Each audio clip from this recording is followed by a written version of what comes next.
Hello, and welcome to Decarbonize, the clean energy podcast from Fresh Energy. Fresh Energy is a Minnesota-based nonprofit working to speed our state's transition to a clean energy economy. My name is Jo Olson. I'm the Communications and Engagement Director here at Fresh Energy, and today we're going to be talking about coal. In the first half of this podcast, I'll be joined by Fresh Energy's Alan Gleckner and Isabel Ricker to chat about the state of coal here in Minnesota. From coal plants running less often to setting closure dates, a lot has happened in the past year. But the work is far from over. And in the second half of this episode, I'll be joined by Justin Fay and Anjali Bains to talk about the just and equitable energy transition. And with that, let's begin part one. Welcome, Alan and Isabel. Thanks, Jo. Good to be happy back. to have you guys. Nice to see you. So for those of you listening who are meeting Alan and Isabel for the first time, they're both on our clean electricity team. Alan is the lead director and Isabel is a senior manager, and they are working every single day to decarbonize the electricity sector serving Minnesota. So this includes working with Minnesota's utilities, as well as at agencies like the Minnesota Public Utilities Commission, and their work often involves reviewing, evaluating, and providing feedback on expert filings related to coal plants, among many other things. So first, Alan and Isabel, I'm hoping you both can give us a rundown on the state of coal here in Minnesota.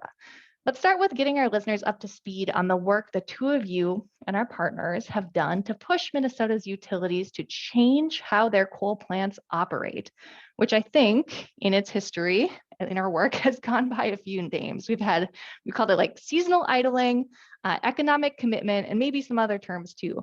But what's important is what the policy does. So Alan, you've been doing this for nearly 10 years. Is there anything you'd like to say to set the stage for the discussion?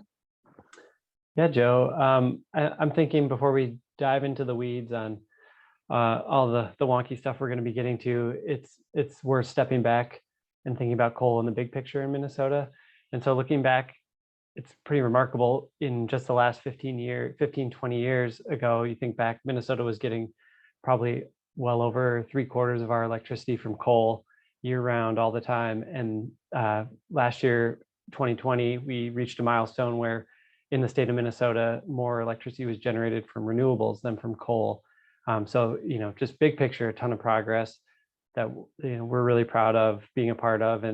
But obviously what we're talking about today is all the things that we can still do and plenty of work to be done. And part of that is this wonky but exciting and emissions reducing thing of coal plant operations. Yeah, and Isabel, could you talk a little bit about that specifically? Yeah, happy to. One of my favorite wonkiest topics. So just to set the stage for folks listening, there are 6 major coal-powered electricity generating plants that are still operating in Minnesota. I'm going to go through them all and where they are. There's Allen S. King, that's owned by Xcel Energy in Oak Park Heights. Boswell Units 3 and 4, owned by Minnesota Power in Cohasset. Sherburne County, which is a large coal generator, it's known as Sherco also, and that has 3 units owned by Xcel Energy in Becker, Minnesota. And it's worth noting a portion of Sherco 3 and a portion of Boswell 4 have co-owners. At Sherco, it's SIMPA, which is the Southern Minnesota Municipal Power Agency, and at Boswell, WPPI, the Wisconsin Public Power Incorporated. There are also several out-of-state plants that serve Minnesota Power customers, not customers of Minnesota Power, but Minnesota electricity customers. The major ones I'll talk about first are customers of Otter Tail Power. And Otter Tail also has 2 coal plants that we're going to talk about today, Big Stone Plant in Big Stone City, South Dakota, and Coyote Station in Beulah, North Dakota. These 2 plants each have multiple utility co-owners, which causes some complexity, and they serve customers in several states neighboring Minnesota. So yeah, as Alan was saying, the history of coal is that it used to be one of our major electricity sources, and until recently, all 8 of these coal plants essentially ran all the time. So all year long, except for when they were out for maintenance or had an outage, that kind of thing. And one of the unique underlying things we're going to talk about today has to do with our regional energy market, and the way it's designed allows coal and actually all power generators to jump the line if they want to. So for the energy wonks listening, this is called must running a plant or using self-commitment in the Midwestern regional grid. And this wasn't a really big issue. It wasn't a problem in the early years of the market. It allows power plants that are slow to ramp up and down, like coal and nuclear plants, to operate in the way that was most efficient for them, e.g., all the time at the same level, essentially. However, over the past several years, with all of the market changes we've had in renewables coming online and market price changes, this feature of must running has created misleading demand for coal power and caused several other negative outcomes for the electricity market overall. For example, when a coal plant jumps the line, it displaces a lower cost power provider, usually wind, solar, or a natural gas plant. We're concerned, and other advocates are concerned, that this could be artificially lowering demand for renewables and or suppressing market prices. Of course, we don't want lower demand for renewables, as we need to be transitioning to as many renewables as possible urgently. The second big problem is that in order to jump the line, when they use must running, a plant has to accept whatever price the market will pay them, which means that when coal plants use this tool, they're often operating at a loss, and these losses are picked up by their customers. And of course, the third big problem is that coal plants are extremely polluting, both for climate and local air quality. So you have a market dynamic problem of potentially displacing wind and solar. You've got potentially huge losses or excess costs that are being passed through to customers, and then the environmental issues that we're seeing from this. Wow, Isabel, you are a total pro explaining this. It seems like you've maybe done it a few times over the past few years. Really an interesting subject, and it's actually extremely troubling that this practice has been going unchallenged until recently. Can you elaborate a little bit on how Fresh Energy has been investigating the issue and what changes we've seen so far? Yeah, absolutely. So it was certainly a team effort, which I think Alan may talk a little bit about more later. But we began crunching the numbers in 2019 to look at each of these 8 coal plants, their costs, the market revenue they receive through bidding into this regional electricity market. And we discovered that, first of all, running all the time, all year long at the same level wasn't actually necessary. And it certainly wasn't good for the climate or our energy bills. There were some significant costs to customers from this practice. So we then started working at the Minnesota Public Utilities Commission to push our investor-owned utilities, which are the ones the Public Utilities Commission regulates. Those are Xcel Energy, Minnesota Power, and Otter Tail. We started working to push the commission to have them change their coal plant operations and run only when it's necessary. Specifically, we're advocating for utilities to shift from must running the plants to using what's called economic commitment. So a shift from self-commitment to economic commitment. It's a little bit of jargon, but it essentially means the plant will only be running when it's needed to serve current electricity demand or meet a specific reliability need. And when a plant is asked to run, when it's using economic commitment, it will not be running in the red. So it will be making money. So customers won't have that excess cost concern there. We've also been encouraging utilities to use seasonal idling, which is basically turning plants off for periods of the year when they aren't needed. That usually means turning them off in the spring and fall when electricity demand is lower. And yeah, we have seen quite a lot of success over the past few years. Currently, 75% of the 8 plants I mentioned are using economic commitment and or seasonal idling, and the remaining 25% are in the process of making the change. We expect that all 8 of them will have made some significant changes by 2023. And I just want to note one of the, some of the outcomes that we've seen from these changes. So one of the biggest improvements came from Xcel Energy, which began seasonal idling and economic commitment at 2 of their units, Sherco 2 and King, in 2020. These changes had a huge impact on power generation at these plants, reducing their carbon emissions by as much as 70% last year. And on a statewide level, the changes at those 2 plants plus 1 additional plant owned by Otter Tail reduced total state electric sector emissions by 18% in 2020. So pretty significant emission reduction potential here. Yeah, really significant. Thank you, Isabel. So for those of you who want to go even deeper on this, I'll include a link in the podcast episode details to Isabel's interview with Fox News. She had a conversation with their reporter, Tom Lydon, on this topic a few years ago. And I think if I'm remembering right, they dedicated like 6 or 7 minutes to the issue, which in news TV time is an awful huge segment. So Alan, is there anything that you want to add about economic commitment or seasonal idling here? Yeah, thanks, Joe. This has been one of our very favorite things to work on in the last couple of years, just because of what Isabel mentioned.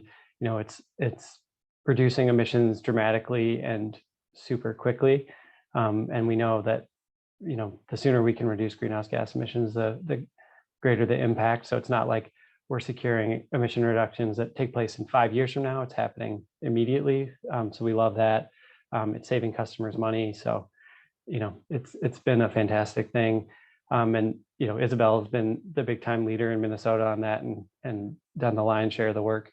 But also we need to mention that the commission here jumped on this issue right away, got it, recognized the potential for saving customers money principally, but also reducing emissions and doing so in a way that doesn't impact reliability in any way. It's just more efficiently using the resources we have, no brainer. And they totally got that and have been a nationwide leader on that. Also have to shout out Sierra Club, who's worked with us on that as well and brought a lot of resources to this issue and kind of, I think, taken the Minnesota success and brought it to other places. And finally wanted to shout out Joe Daniel at UCS, Union of Concerned Scientists. He's kind of the person who really brought this issue to the forefront nationally and recognized it and the potential. And so he kind of tipped us off, really just like in energy Twitter, like that kind of space. And we're like, that does seem like a problem and maybe we should look into it. And that's kind of what sparked this whole thing. So he gets a lot of credit there. And yeah, like I said, it's been one of our favorite things to work on. Thank you, Alan. So the good news is that 6 of the 8 major coal plants left serving Minnesota are running much less often. And the even better news is that we have closure dates for all 6 of the plants based here. These dates range from as soon as 2023 to as late as 2035.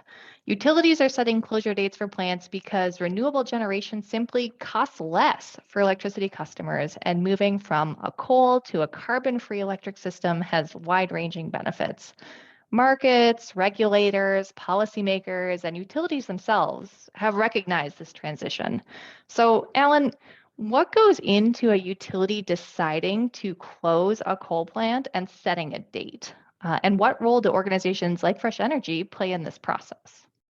Yeah, thanks, Joe. Really good question. And that's kind of the other side of the coal coin here that we're working on. The stuff Isabel's been talking about is how do we, if we're having coal plants on the grid, can we operate them most efficiently and have the least amount of emissions as possible? But we all know we have to move on from coal as soon as we can for the climate. And so we need to have, plan for it and have dates when the coal plants actually get retired. And we've had a number of coal plants already retire in Minnesota. So what we're talking about is, kind of the remaining ones. A lot of them are large and have been, a big part of the Minnesota energy system. But we're in the process of, like you mentioned, have closure dates for a number of them. So a way to move on from that. And that's all kind of recognized through the industry. But yeah, how does it happen? Why is it important? I mean, part of it is that the energy system and the infrastructure, it's big, massive stuff that's super important. And, we just all across the sector and the industry, like you need long lead time. So to plan to retire a generator and build up all this stuff to replace it, make sure it can all be done in a reliable way takes time. And so, that's why, we'd love to be able to say, let's do it all tomorrow, but we need to have a thoughtful planning process. And part of that is the integrated resource planning process, which we have a podcast on and some blog posts. And we're going to talk about a little bit more later too. But part of it also is so the utility can plan for it.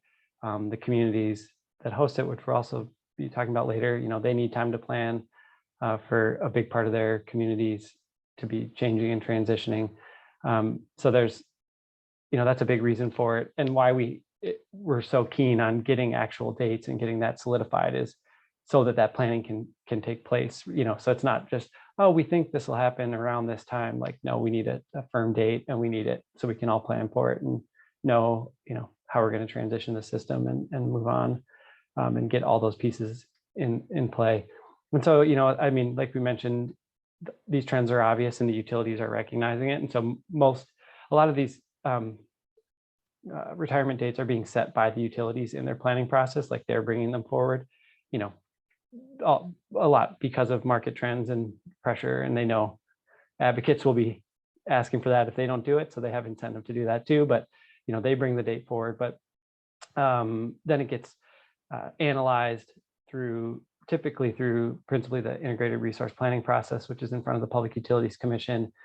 The commission weighs all that, and then they kind of make the final decision on what the date would be, or what units to retire when, and all that kind of stuff. So often they'll take what the utility put forward, but advocates can come in and say, we think it can be sooner. And I think you'll see us doing that in some resource plans coming up. And so, yeah, there's a role for organizations like Fresh Energy, because we can intervene at the Public Utilities Commission. We bring our own expertise. We use the same models, the same software, kind of all the same tools that the utilities are using, and we can put forward our own case and analysis that shows when we think these plants can retire and what we think can replace them. And our aim is to do that in a way that is as cheap or cheaper for customers and preserves reliability in the same way. Yeah, that's really helpful. Thank you, Alan. And of course, there's also the human aspect of closing coal plants, which is what we're going to talk about in part 2 of this podcast. So stay tuned for that. But now that we've addressed how coal plants are changing operations and how we have set closure dates for the plants in Minnesota, I want to talk about the not so great side of the story. So Minnesota's utilities, even though they have plans to close the plants in our state, are still importing electricity into Minnesota from coal plants they own in other states. And none of those plants have closure dates set. Isabel, can you tell us where Minnesota utilities are importing power from and which utilities are the biggest culprits? Yeah, this is a really interesting question and definitely gets back into that regional electricity grid, which is the Mid-Continent Independent System Operator here in the Midwest. So, all of our utilities import power from MISO, from that regional grid, but what we're thinking about here is really the utilities that serve Minnesota customers that own coal plants in other states, which does cause some complexity for state policymakers and us as advocates too. So, for example, Basin Electric Cooperative, Great River Energy, and Dairyland Power, which are all utilities that exclusively serve customers through local electric cooperatives. They themselves are also electric cooperatives, but they are a wholesale power provider. All 3 of those utilities are still importing electricity from coal burning power plants in North Dakota, South Dakota, and Wisconsin. And then, of course, there's Otter Tail Power's Coyote Station and Big Stone, which I talked about earlier. So the coal picture in Minnesota has certainly improved. Our in-state plants all have dates and are making really good progress to run less often in the meantime until they retire. But we do have to do better with these out-of-state plants in order to meet our climate goals. And it's tricky. But it's important because some of these power plants are among the dirtiest in the country. Coyote is one of the biggest emitters of sulfur dioxide and nitrogen oxides in the country among power plants. And Great River Energy's Coal Creek Station, which is a very large generator, is among the country's biggest carbon dioxide emitters. But with continued policy and market pressure, this can change. And I also think it's important to note pressure from customers. Pressure from customers is especially important for these 3 utilities and other cooperative utilities generally, because power suppliers like GRE, Basin, Dairyland, and Minn Kota, which is a fourth one that also owns out-of-state coal plants, they're not regulated by state agencies and public utility commissions in the same way. Because they're cooperatively owned, it's up to their owner members and their board to decide the direction of the utility, make investment decisions, decide rates, that kind of thing, which means it's often up to their customers to push for change or require that they change. So for people listening who might be a member owner of an electric cooperative, a good first step, if you're concerned about this, can be working toward more transparency with your utility, especially to ensure that plants are operating efficiently, because otherwise they're not only emitting more power than emitting more carbon or air pollution than they need to be, but are probably costing you and other customers much more than is necessary. Thank you, Isabel. So keeping track of the status of coal plants, the capacity they're running at, who owns them, where they're located, when they're closing, et cetera, is a really big challenge and can seem daunting for folks who aren't working in the energy sector like we are. So to that end, I wanted to share with our listeners a new tool that we've created to help you do just that. So this was a joint effort between Alan and Isabel's team, like the Clean Electricity team, including Natalie, who's also on their team, and communications. We put together a website called Minnesota Coal Countdown to help people keep track of what coal plants are doing in and outside of the state. So take a moment and visit www.coalcountdownmn.org. And that's all one word, coalcountdownmn.org. I'll put it in the podcast details.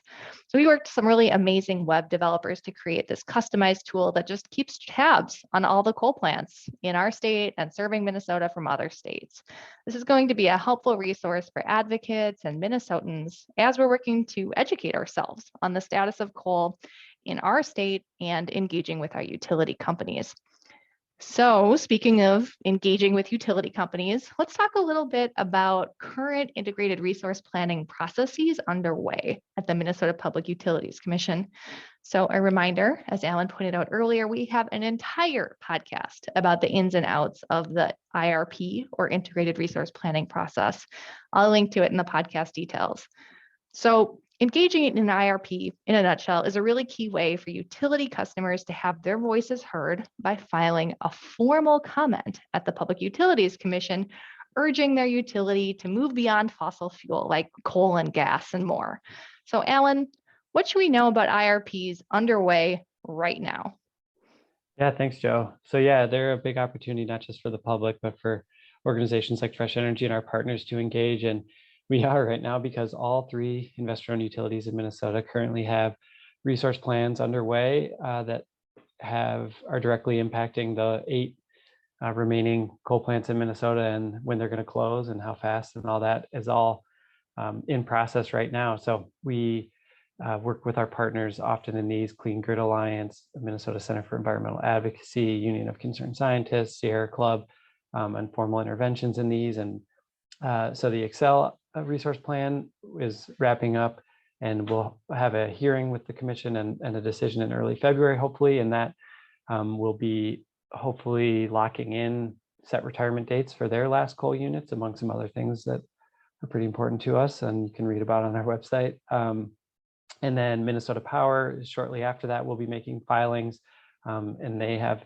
2 big coal units that are at issue. They've proposed a retirement date for both technically, but yeah, there's some nuance there, not maybe as fast as we'd like to see them. And then Otter Tail right on the heels of that. Also, like Isabel mentioned, Coyote and Big Stone both are going to be analyzed. They've proposed a retirement date for Coyote. Again, I think we'll be looking for something a little earlier.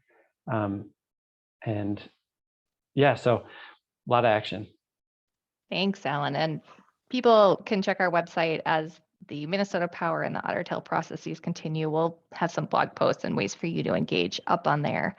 So now that we've discussed the formal engagement process, let's talk about a few more individual actions that people can take on this issue. Isabel, everyone listening to this podcast is a utility customer.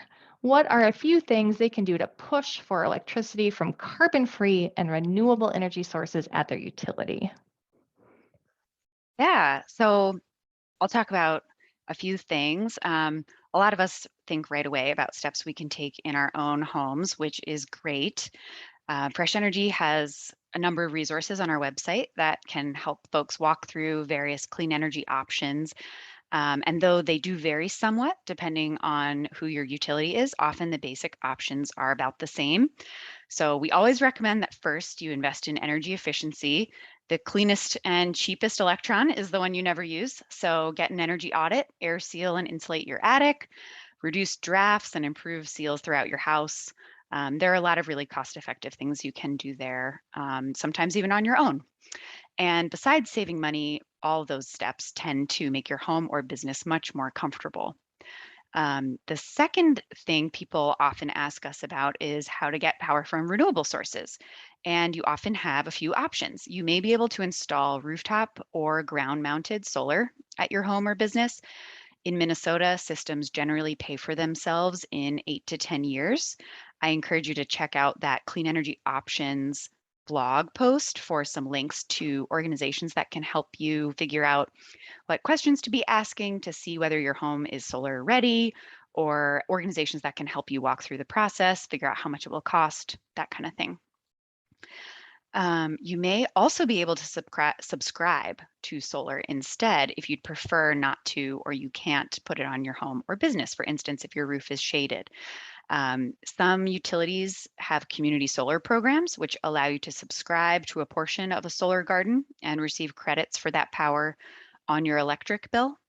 And a third good option is to simply opt into a green tariff, or also known as a renewable electricity program. They go by a few different names, but essentially, these are utility programs that allow customers to choose clean energy instead of the utility's standard fuel mix, usually for paying a small premium above the standard electricity price.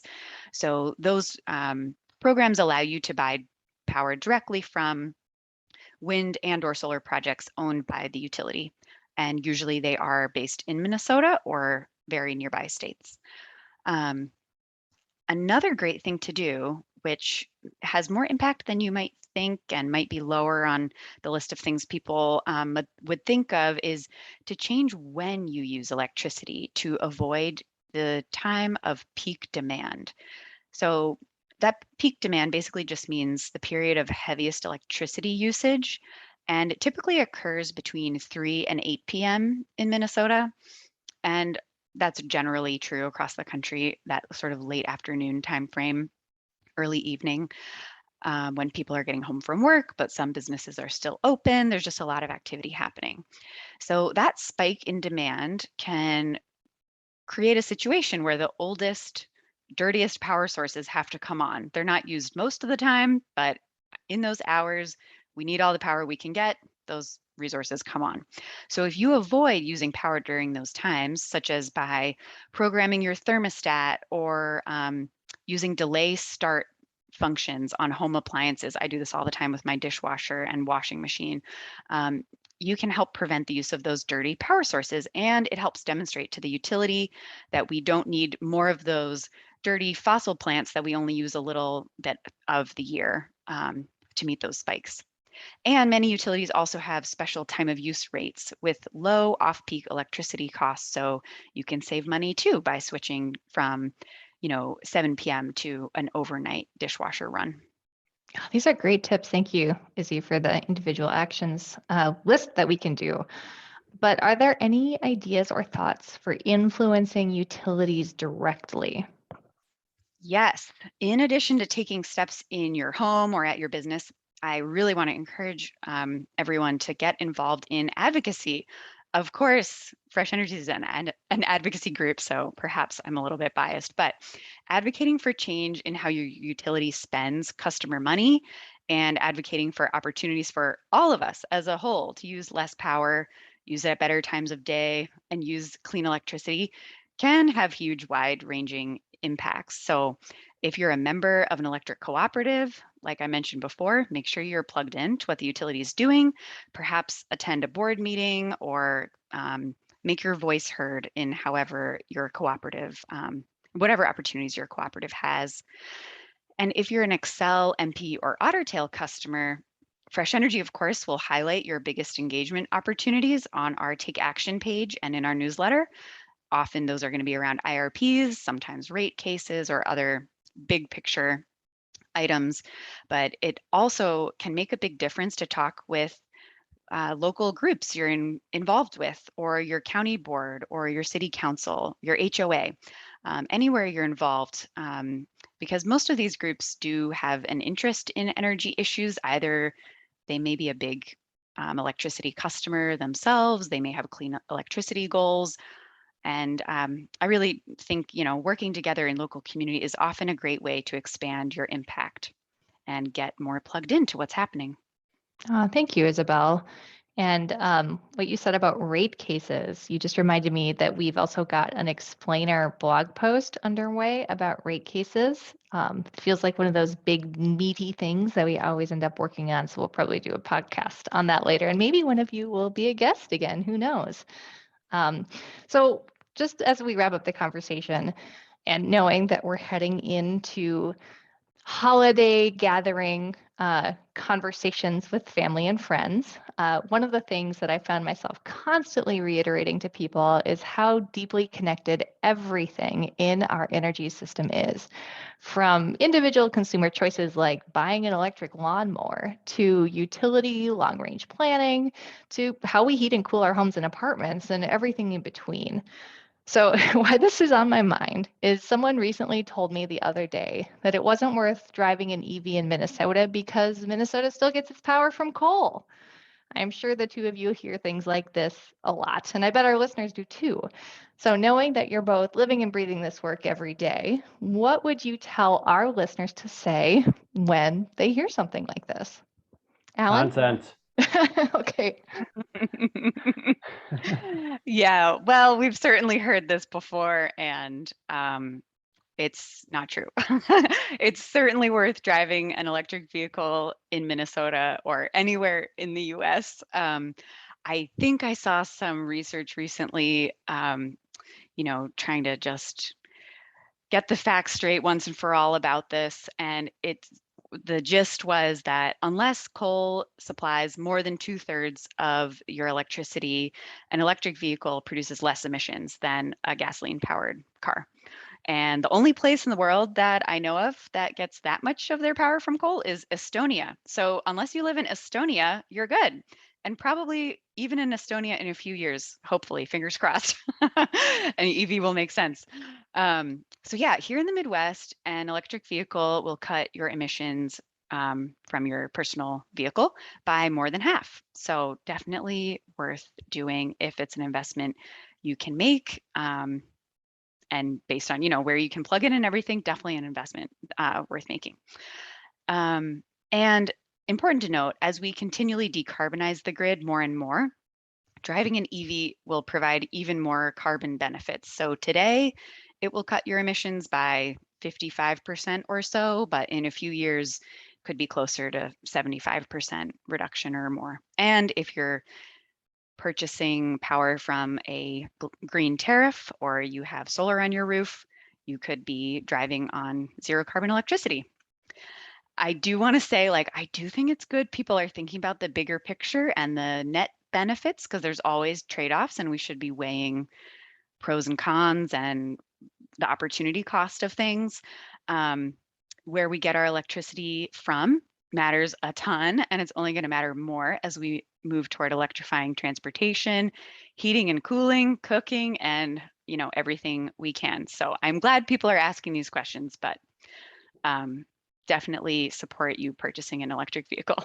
Joe, are you going to be putting Isabel's phone number in the podcast details so if folks have conversations during the Complaints. holidays being debunked, they can just call or text Isabel?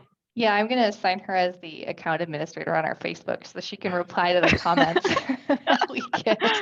Can't wait. Alan, anything to add other than baloney? What would you, anything else you'd say? That's my usual level of content, so I'll stick with that.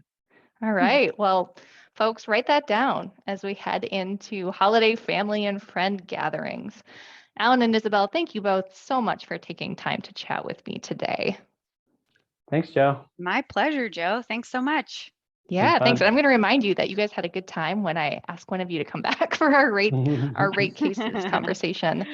So for our listeners, this brings to a close part 1 of our podcast. And now I'd like to welcome Fresh Energy's Justin Fay, Lead Director of Public Affairs, and Anjali Bains, Lead Director of Energy Access and Equity, to the second part of the discussion.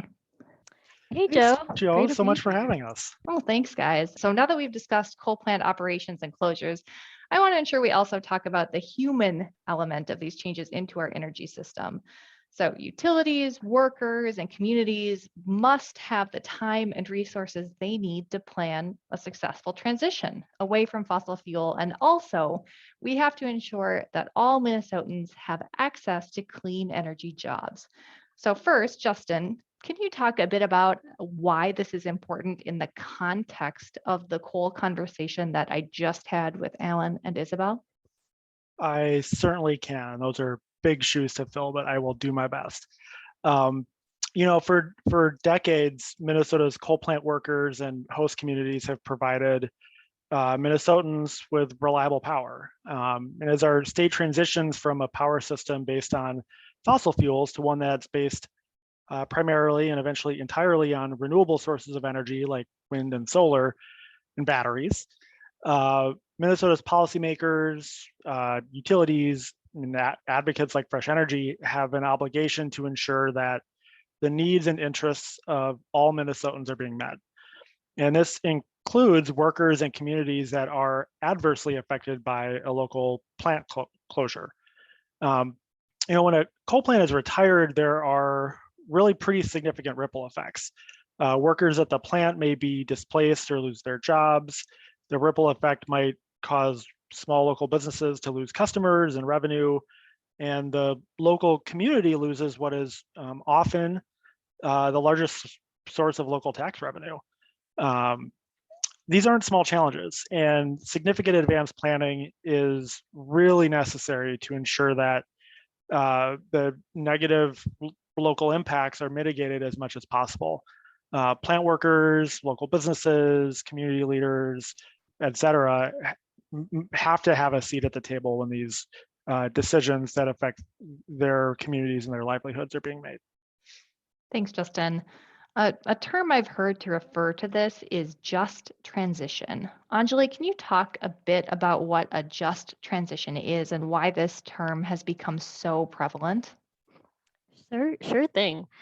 So many policymakers and advocates have been using the phrase just transition to refer to this idea that was first conceived many years ago between labor unions and environmental justice advocates who recognize the need to move away from livelihoods that harm the health of both workers and community members and create something more regenerative in its place. In other words, a just transition is the principle that the economic, social, environmental well-being of people and communities should be considered alongside each other as complementary pieces, rather than an intention as it has been, with communities and workers empowered to speak for themselves and make decisions on what comes next. There is, of course, no one easy blueprint for how to do this in any community, and the exact strategies used can and should vary from one community to the next. But ultimately, the obligation rests on those in power, policymakers, regulators, utilities, employers, and advocates to ensure that coal plant retirements are truly just and proceed with the respect and care for the most effective individuals and communities, which includes both the workers displaced by retirements, as Justin mentioned, and the residents who did not benefit economically from the coal plant, but were nonetheless most harmed by its pollution. So, and in addition to a just transition, ensuring that the transition is equitable is a key focus for Fresh Energy too. And in part, this means jobs. Justin, can you talk a little bit about how equitable access to clean energy jobs can drive the economy? Sure, that's a really great question. And this conversation comes up over and over and over again in our work and certainly in policy conversations around the future of clean energy and how exactly here in Minnesota and nationally the transition is being managed. Clean energy technology like wind and solar and batteries and clean transportation, like electric vehicles, energy efficiency. All of these have tremendous job creation and economic development potential for Minnesota. But who does and doesn't have access to those jobs isn't a given. It's a conscious choice that we make as a society. And for generations, those choices have excluded certain communities along racial lines, along socioeconomic and other demographic considerations, geography.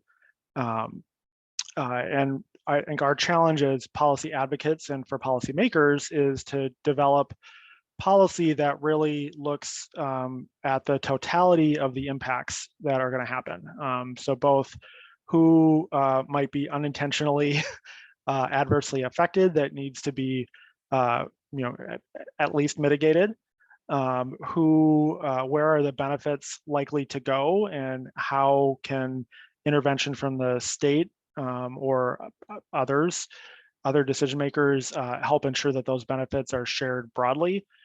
And that absolutely applies to jobs. If we transition and turn off a bunch of coal plants that right now are kind of spread around the state and certainly around the region, and the result is a bunch of clean energy only in one place, that's maybe we've made some climate progress, but that's not an economic victory, and it's probably not economically sustainable.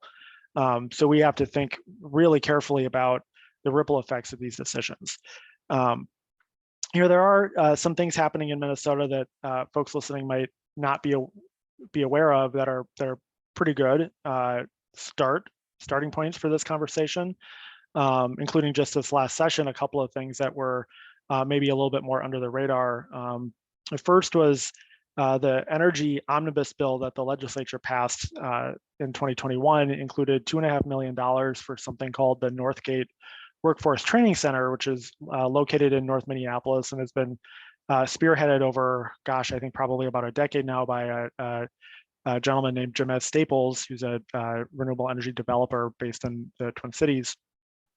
And that facility is going to help create specialized training opportunities and develop new clean tech workforce skills and make them available in a community where right now they don't exist. And that could be a real game changer in terms of folks who maybe have challenges getting access to educational opportunities outside of the urban core.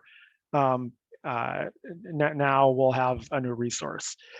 And then the second thing that comes to mind, and this kind of goes back to the first question about how we support host communities.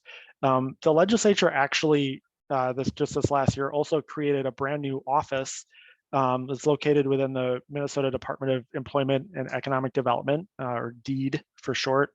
That's going to be entirely devoted to developing economic and workforce transition planning support for existing host communities. So places like Becker, Minnesota, Oak Park Heights, Cohasset that have coal plants currently that are scheduled to be retired now are going to have new resources from the state of Minnesota to help them think about their long-term economic transition. Yeah, that is great, Justin. I'll just add, for those who might be listening, not from the Twin Cities or not from Minnesota, regarding that Northgate Workforce Training Center that Justin mentioned in North Minneapolis, it's also important to note that North Minneapolis itself is a part of the Twin Cities that's predominantly populated by folks of color, and particularly there's many members of the Black communities there. So it's really an important point in terms of making sure this equitable transition is making sure that folks have been traditionally left out of the clean energy workforce to date, particularly people of color, are also able to participate in these benefits. That's exactly right. A lot of the clean renewable energy training programs that we have in Minnesota aren't even really in the Twin Cities. They tend to be in community colleges in Greater Minnesota. There are a lot of building trade and labor training facilities. Those tend to be in the suburbs or exurbs. In Minneapolis and St. Paul and inner ring suburbs, there's very, very little. And so for folks in places like North Minneapolis, it's a real barrier to get to, physically get access to those opportunities. Perfect. Thank you both. That was great clarification. So Anjali, I know that the Energy Access and Equity and the Public Affairs teams have both been working at the Minnesota legislature and state agencies, but also at the community level to advocate for policies and programs that support a just and equitable energy transition. Is there any of this work that you're especially excited about right now that you would want to share with us? Yeah, thanks, Joe. Great question.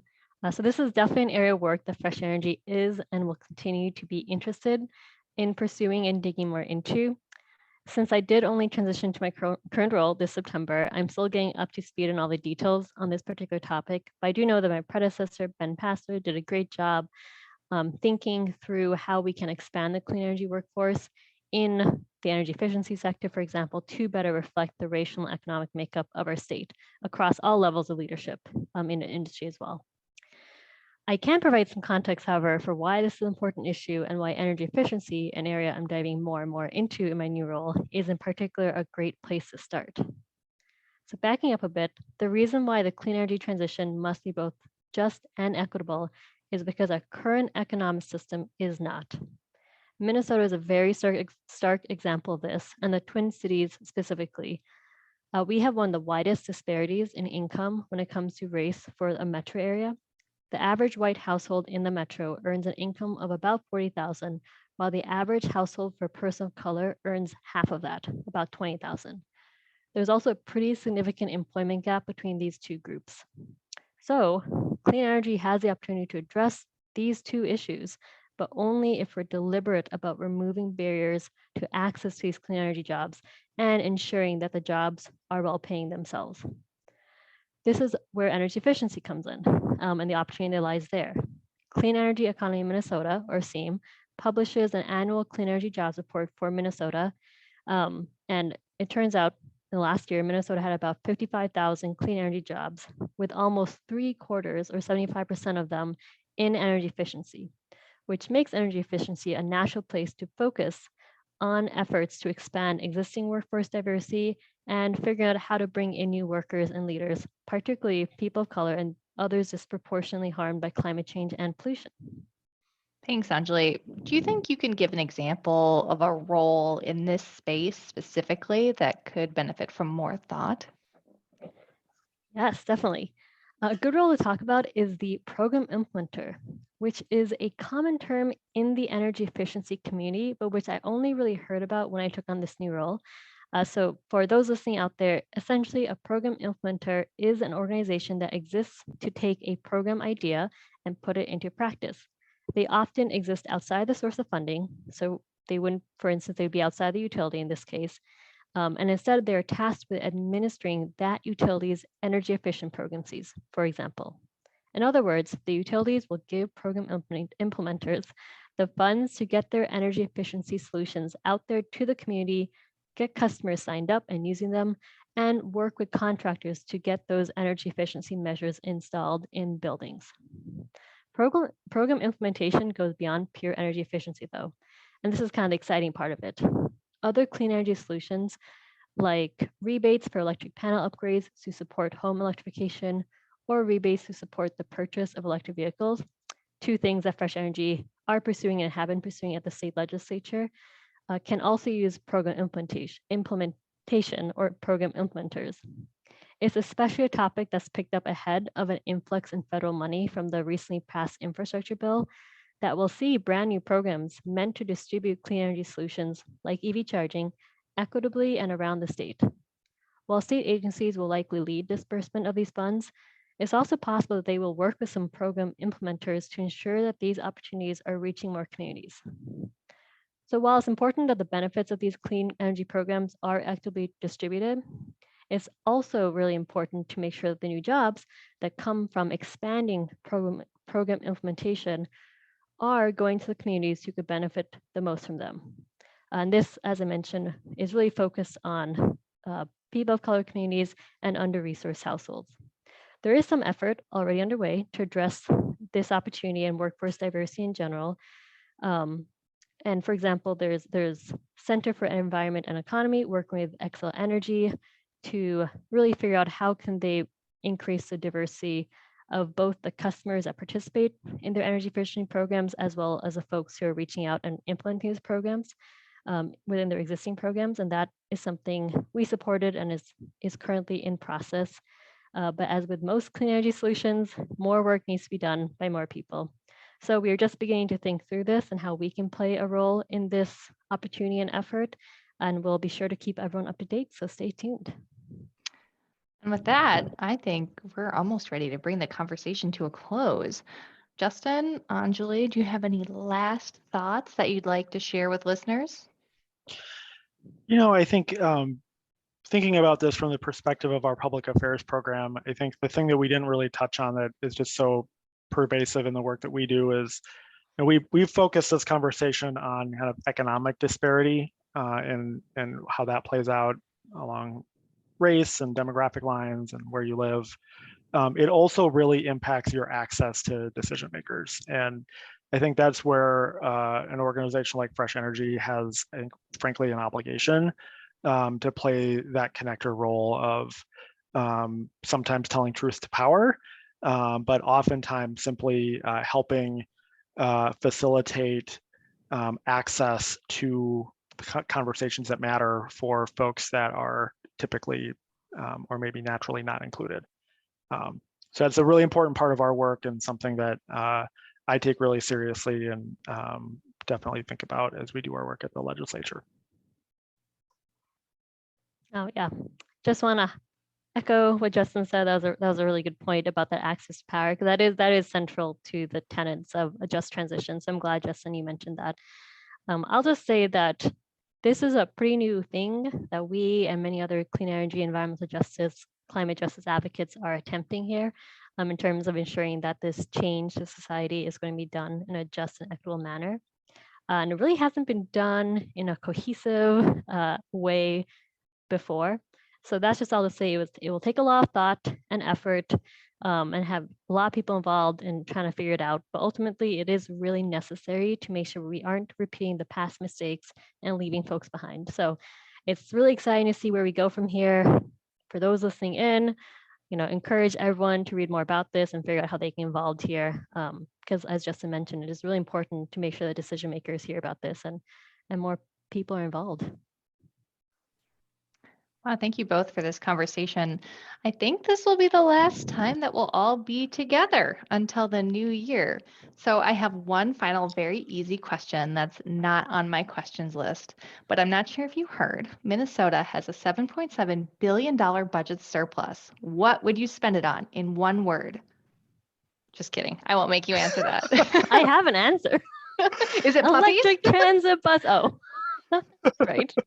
Electric transit buses is my professional opinion. Okay. With puppies. And puppies? With puppies. Oh, puppies on Yes. buses.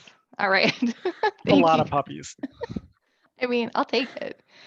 Thank you Or both for cats. your time today. We're both cat people, Justin. Oh. Let's admit it. I mean, buses? I don't discriminate. I like anything furry with four legs is going to be just fine. I like that. Don't want to offend any of our listeners. Your Well, with pets are that, your pets are part of the Fresh Energy family too. It's true. bunnies included. All right. Thank you, everyone listening, for joining us. And if you're hungry for more and want to get involved, visit fresh-energy.org. And when you're there, consider making an end-of-the-year donation supporting Fresh Energy's work. And depending upon when you're listening, we may have a few events coming up. Check on the events button in the upper right corner of our website at fresh-energy.org and join Yuka Kukkonen and I this Thursday, December 16th at 5 p.m. for the 2022 EV Outlook, where we'll be discussing market trends, supply chain issues, federal investments, and tons more. And actually, Justin is going to be a special guest on that webinar. So maybe I will be seeing you again before the end of the year, Justin. We hope to see you all there. And if that date has already passed, you can always view the recording on our website. Thank you for listening.